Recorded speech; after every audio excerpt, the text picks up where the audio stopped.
अस्सलाम वालेकुम class. our next chapter is chapter number 8, depreciation. Depreciation क्या होती है? डेप्रिसिएशन आप लोगों ने अकाउंटिंग में पढ़ा हुआ है। डेप्रिसिएशन की डेफिनेशन है जी gradual decrease in the value of an asset, कि जैसे हम एसेट्स को यूटिलाइज करते जाते हैं तो उसकी ग्रेजुअली वैल्यू डाउन होती है। तो अब हम चैप्टर नंबर 8 डेप्रिसिएशन में डेप्रिसिएशन को पढ़ने लगे हैं in terms of income tax की इसकी क्या अलाउबिलिटी होगी, कौन सी एसेट में डेप्रिसिएशन अलाउ होती है, कितना अलाउंस अलाउ होता है, रिटर्न डाउन वैल्यू क्या होती है, एट्सेट्रा। तो यहाँ पे उसने कहा कि डेप्रिसिएशन की डेफिनेशन हमने इनकम टैक्स ऑर्डिनेंस में अकॉर्डिंगली इस बुक में नहीं पढ़ी, तो हम इसको कमर्शियल सेंस में ही देखेंगे जो नॉर्मल डेफिनेशन होती है। और वो इसने कहा है कि decrease in the value of an asset through wear and tear और ऑब्सोलेंस, कि जैसे जैसे हम एसेट को इस्तेमाल करते जाते हैं, हमारे कौन से assets, plant assets, fix asset जिसकी लाइफ मोर देन 1 ईयर होती है, जिसकी बेनिफिट्स हम मोर देन 1 ईयर ले सकते हैं, जैसे प्रॉपर्टी, प्लांट, इक्विपमेंट जिसमें हमारे बिल्डिंग, मशीनरी, व्हीकल्स आते हैं। लैंड नहीं आती क्योंकि लैंड की कभी डेप्रिसिएशन नहीं होती, land is an exceptional case. तो उनको जैसे जैसे हम इस्तेमाल करते जाते हैं, थोड़ी सी इस्तेमाल करने से चीज़ पुरानी होती है, आउटडेटेड हो जाती है, तोड़ फोड़ होती है, तो उससे उसकी ग्रेजुअली वैल्यू डिक्रीज़ होती चली जाती है और उसको हम कहते हैं कि हमारी क्या है, डेप्रिसिएशन है। अब वो कहते हैं आगे conditions for the allowability of depreciation, कि किन कंडीशंस में हमारी डेप्रिसिएशन अलाउड है। ये देखें, depreciation is admissible is an admissible deduction subject to the following condition. इसकी डिडक्शन तब अलाउ होती है अगर इसकी फॉलोइंग कंडीशन को फुलफिल कर रहा हो, तब इसकी डिडक्शन को तब हम इसको हम अपनी इनकम में से डिडक्ट कर सकते हैं। Income tax depreciation is admissible if depreciable assets, it means any tangible movable property, immovable property other than unimproved land or structural improved to improvable property। उसने कहा आपका एसेट जो है वो डेप्रिसिएबल एसेट हो, मूवेबल प्रॉपर्टी भी हो सकती है, टेंजिबल। टेंजिबल एसेट्स कौन से होते हैं? जिनकी फिजिकल एग्जिस्टेंस होती है, वही हमारी लैंड होगी, हमारी बिल्डिंग होगी, व्हीकल्स होगी, मशीनरी होगी, वो सारे हमारे टेंजिबल एसेट्स हैं वो। और जो हमारे जिनकी फिजिकल एग्जिस्टेंस नहीं होती वो इनटेंजिबल एसेट्स होते हैं, जैसे पेटेंट्स, कॉपीराइट्स। और इनटेंजिबल एसेट्स की हमारी डेप्रिसिएशन नहीं होती, इनकी अमोर्टाइजेशन होती है। तो इसके अंदर वो कह रहा है कि आपकी डेप्रिसिएबल एसेट्स जो है वो टेंजिबल मूवेबल प्रॉपर्टी हो सकती है, जैसे आपकी गाड़ी होगी उसकी भी डेप्रिसिएशन होती है, आपकी मशीनरी होगी वो भी मूवेबल है, उसकी भी उसको हम मूव कर सकते हैं ना इजीली एक जगह से दूसरी जगह, तो वो भी आपकी मतलब टेंजिबल प्रॉपर्टी है। और immovable property other than unimproved land, आपकी लैंड के अलावा इमूवेबल प्रॉपर्टी में क्या आएगी, बिल्डिंग, ठीक है। और structural improvement to immovable property, या आपकी जो बिल्डिंग है, बिल्डिंग के आगे आपने जो इम्प्रूवमेंट, फर्दर इम्प्रूवमेंट्स किए हैं, उसके अंदर कोई एड ऑन एसेट्स ऐड किए हैं, तो वो आपके क्या होंगे, डेप्रिसिएबल एसेट्स होंगे। तो उसने कहा है कि सबसे पहली कंडीशन ये है कि आपका एसेट डेप्रिसिएबल एसेट हो। Number 2, tangible movable property, it means any plant, shift, aircraft और vehicle registered in Pakistan, technical professional books, computer hardware used for the purpose of business। Tangible movable property का मतलब ये होता है कि आपकी जो है, जिस तरह मैंने आपको पहले बताया, जो मूव हो सकती है, जैसे आपकी गाड़ी होगी, एयरक्राफ्ट होगी, मशीनरी होगी, व्हीकल्स हो गए, कोई प्रोफेशनल बुक होगी, कंप्यूटर का हार्डवेयर हो गया, जिसकी फ़िज़िकल एग्जिस्टेंस है और उसकी लाइफ मोर देन 1 ईयर है, तो उसकी हम क्या करते हैं, उसकी डेप्रिसिएशन होती है। उसके बाद वो कहता है इमूवेबल प्रॉपर्टी में क्या होता है। इमूवेबल प्रॉपर्टी, जैसे मैंने आपको पहले ही बताया कि कोई भी बिल्डिंग होगी, बिल्डिंग किस चीज़ की हो सकती है, फैक्ट्री की हो सकती है, वर्कशॉप की हो सकती है, शॉप की हो सकती है, सिनेमा की, होटल की, हॉस्पिटल की, रेजिडेंशियल क्वार्टर्स की। उसके बाद वो कहता है what is building. Term building means super structure only and does not include side, कि सिर्फ कोई भी एक साइट नहीं है, कोई भी एक एरिया नहीं है, उसके ऊपर 4 वॉल जो है, मतलब कोई स्ट्रक्चर हो। Machinery, it includes all sort of machines, जितनी भी मशीनरी होगी जिसको आप मशीन कंसीडर करते हैं कि मशीनरी वर्क है, वो सारी आपकी मशीनरी में आएंगी। फर्नीचर, फर्नीचर में आपका जो फर्नीचर होता है, जिस तरह हम लोगों के टेबल है, चेयर है ऑफिस का, और इस तरह के जितने भी काम हैं, और साथ उसके जो फिटिंग्स हैं वो भी सारी हमारी फर्नीचर में आएंगी। उसके बाद है हमारे पास स्ट्रक्चरल इम्प्रूवमेंट। स्ट्रक्चरल इम्प्रूवमेंट क्या होती है, मैंने आपको पहले ही बताया था, किसी भी बिल्डिंग के साथ आपने कोई चीज़ मतलब बना दी है, लैंडस्केप कर दिया है, या फिर आपने कोई चीज़ ऐड ऑन मतलब उसको डेकोरेशन में ऐड किया है, कोई कनाल बना दिया, कोई रनवे बना दिया है, तो वो आपकी स्ट्रक्चरल इम्प्रूवमेंट में आता है। जैसा कि पाइपलाइन है, ब्रिज है, टनल है, एयरपोर्ट है, तो आपकी स्ट्रक्चरल इंप्रूवमेंट में आता है। उसके बाद है business use. Depreciation is allowed only on depreciable asset which have exclusive which has been exclusively use for the purpose of business in the tax year. सिर्फ उस पर इसकी डेप्रिसिएशन अलाउ होगी जिन एसेट्स को आपने बिजनेस के लिए इस्तेमाल किया, क्योंकि अब हम करें इनकम को यूज़ कर रहे हैं, तो जो से एसेट्स आपके पर्सनल यूज़ के थे उसको उसके ऊपर हमारी डेप्रिसिएशन अलाउड नहीं होती। और रेट ऑफ डेप्रिसिएशन जितना हमारा according to income tax authorities prescribed होता है उतना हम चार्ज करते हैं, जो कि इस चैप्टर के एंड में आपको एक टेबल में भी दिया हुआ है। उसके बाद वो कहता है asset used partly for other purpose.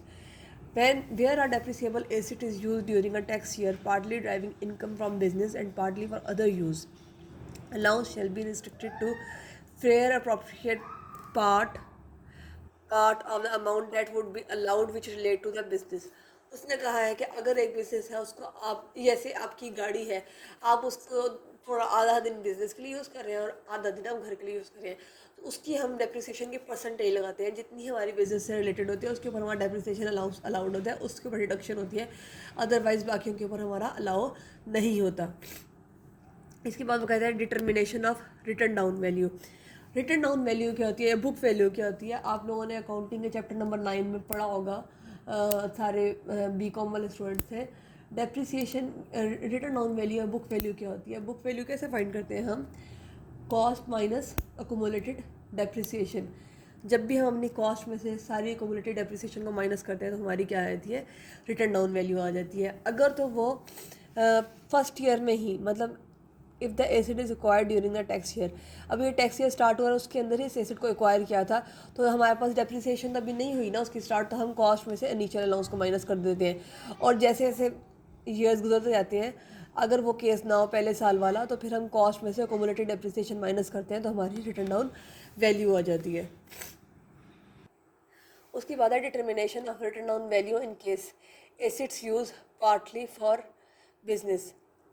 When a depreciable asset is used during a tax year partly for business and partly for other use, written down value of asset shall be computed on the basis that asset has been used solely to drive income from business। आप जो है, जब अगर आपका asset दोनों चीज़ों के लिए यूज़ हो रहा है, पार्टली बिजनेस पार्टली पर्सनल और प्राइवेट यूज़ के लिए, तो इन रिटर्न डाउन वैल्यू सिर्फ और सिर्फ उसकी परसेंटेज उसमें वही होगी जो उसके बिजनेस के लिए सोलली यूज़ हो रहा होगा।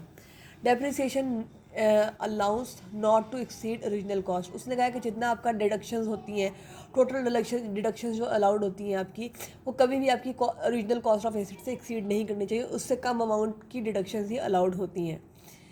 Disposable of assets used for business. अब वो कह रहा है कि disposal of assets use for business, कि आपने जो है, ये देखें, ये एरो है,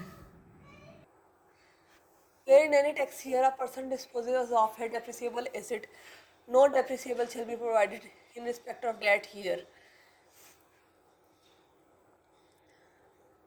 अगर कोई पर्सन टैक्स के दौरान अगर कोई एसेट को डिस्पोज ऑफ कर रहा है, तो उसके ऊपर कोई डेप्रिसिएशन नहीं प्रोवाइड की जाएगी। If the sales proceed exceed return on value, excess shall be deemed to be income of person. अब अगर आपकी जो है, आपने बुक वैल्यू उसकी थी 1 लाख और आपका वो फॉर एग्जांपल सेल 125,000 का हो गया, तो 125,000 का जो बीच में डिफरेंस है वो आपका क्या कंसिडर किया जाएगा, आपकी इनकम कंसिडर की जाएगी। और अगर आपका 1 लाख बुक वैल्यू थी और आपका 90,000 का सेल हो रहा है, if sale proceed are less than written down value, then deficit should be deemed as expenditure deductible from the income. तो वो जो आपका जो 10,000 का नुकसान हुआ था, या मतलब लेस बिकी थी, तो उसका आप अपना एक्सपेंस कंसीडर कर लेंगे और अपनी इनकम में एज ए एक्सपेंस चार्ज कर सकते हैं। Disposal of assets partly use for business. Where in any tax year a person dispose of depreciable asset partly used for business, written down value of asset is computed by deducting total depreciation allowance on asset till its disposal out of sale proceed received against the asset। ये है इधर, ये heading है।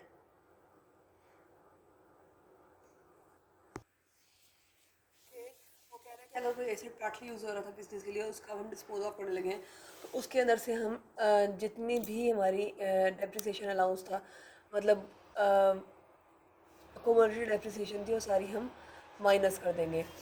Cost determined and amount received in case of disposable passenger transport vehicle, immovable property, assets lease by leasing company and export asset exported or transferred out of Pakistan. Where in any tax year a person dispose of above asset, कि अगर वो कोई भी passenger transport vehicle है, immovable property है या leasing company के through है, तो उस एसिड की जो कॉस्ट है वो कैसे डिटरमाइन करनी है? Is determined and the cost of such asset is determined and amount is received by applying the income tax rule laid down under the income tax ordinance। कि अगर तो वो कोई भी पैसेंजर ट्रांसपोर्ट व्हीकल है, कोई बसेस हैं, local buses चलती हैं, कोई भी हमारी इमूवेबल प्रॉपर्टी है लीजिंग कंपनी के थ्रू हुआ है, तो उसको जब हम डिस्पोज ऑफ करने लगेंगे, सबसे पहले हम उसकी कॉस्ट को डिटरमाइन करेंगे, और जो जितनी भी अमाउंट उसकी रिसीव होगी उसके ऊपर जो according to income tax authorities उसकी अमाउंट चार्ज होगी। Depreciation allowance in case of asset owned by leasing company, bank and etcetera. Depreciation allowed in case of asset own by leasing company, अगर तो कोई acid उसने leasing company ने own किया हुआ है, तब उसके ऊपर हमने डेप्रिसिएशन कैसे चार्ज करनी है। जितने भी उसके लीजिंग रेंटल्स आते होंगे, जितनी भी लीज पेमेंट्स आती होंगी, उसके अकॉर्डिंगली ही उसके ऊपर डेप्रिसिएशन, उसके अमाउंट के अकॉर्डिंगली उसके ऊपर डेप्रिसिएशन अलाउड होगी, उसके अलावा उसके ऊपर डेप्रिसिएशन अलाउड नहीं होगी। और अगर कोई गाड़ी जीप्स हैं या मतलब कार्स हैं जिनको हमने हायर किया हुआ है ताकि हम उसको मतलब किराए पे चला सके, पैसेंजर ट्रांसपोर्ट के लिए चला सके, तो उस पर तब अलाउ होगी, वो डेप्रिसिएशन एसिड तब कंसीडर होगा जब उसकी अमाउंट 20 लाख से ज़्यादा होगी। और अब वो कह रहा है कि अगर हमारी इमूवेबल प्रॉपर्टी हो, ऐसी प्रॉपर्टी जिसको हम मूव नहीं कर सकते, तब हमने उसके ऊपर कितनी डेप्रिसिएशन चार्ज करनी है। Cost of immovable property or a structural improvement of immovable property shall not include the cost of land. It means depreciation allowance is restricted up to the cost of immovable property। क्योंकि हमारी land के ऊपर कभी भी depreciation नहीं होती, इसलिए हमारी बिल्डिंग के अंदर सिर्फ हम उसकी डेप्रिसिएशन के अंदर सिर्फ बिल्डिंग की कॉस्ट काउंट करेंगे, हम उसके अंदर हमारी लैंड को काउंट नहीं करेंगे, क्योंकि उसकी हमेशा एप्रिसिएशन होती है।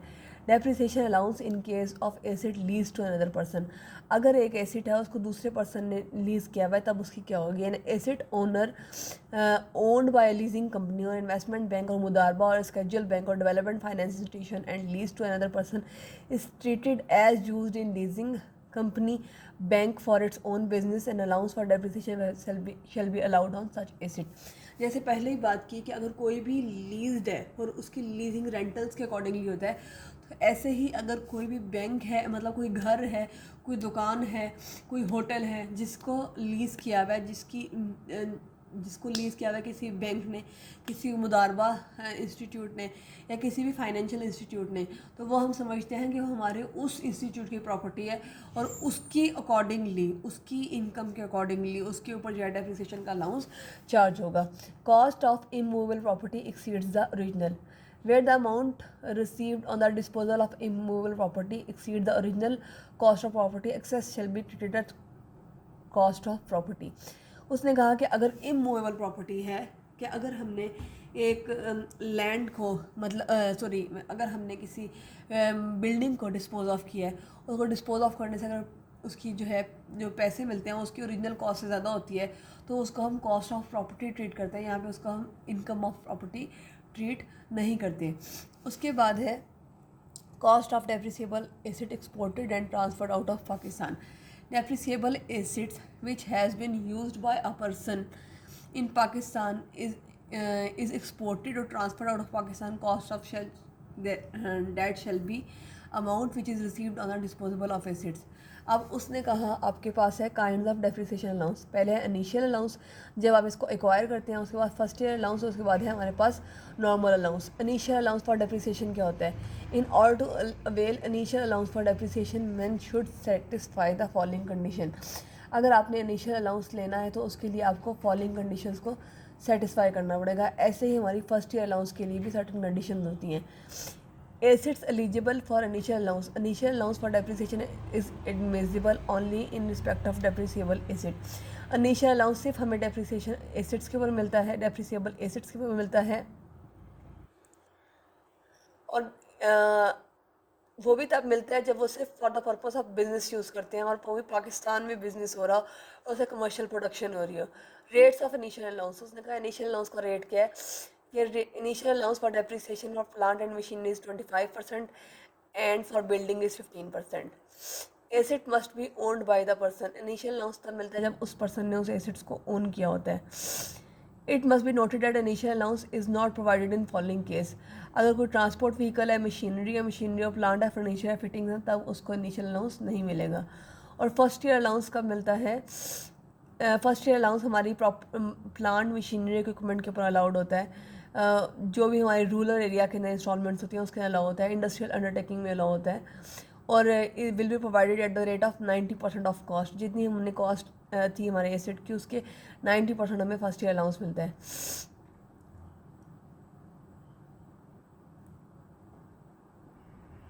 जैसे ये है हमारे पास नॉर्मल डेप्रिसिएशन, ये इसके आगे इसने रेट्स दिए हुए हैं।